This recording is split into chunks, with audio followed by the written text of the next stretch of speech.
สวัสดีค่ะทุกคนวันนี้นะคะเราจะมาเล่นเกมน้องเหมียวนั่นเอง นี่นะคะโอ๊ย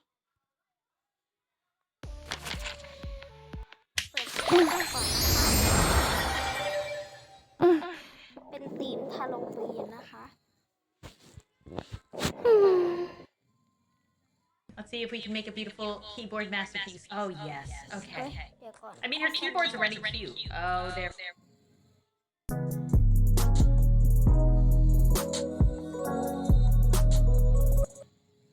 ได้แล้วเนาะเราก็มาปั้น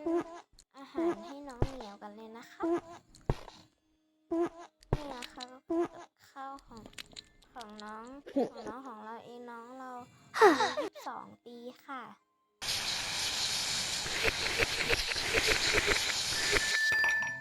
แล้วก็จะมาแปรงฟันให้น้องนะคะ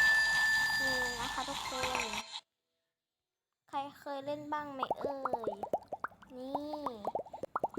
แล้วก็อาบน้ำให้น้องเลยค่ะนี่นะคะแล้วก็พาน้องไปเต้นก่อนนะคะ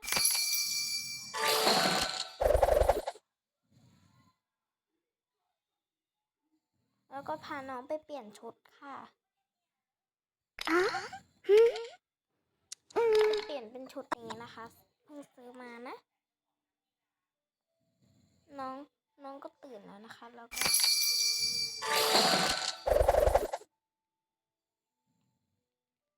ก็จะให้น้องเต้นนะ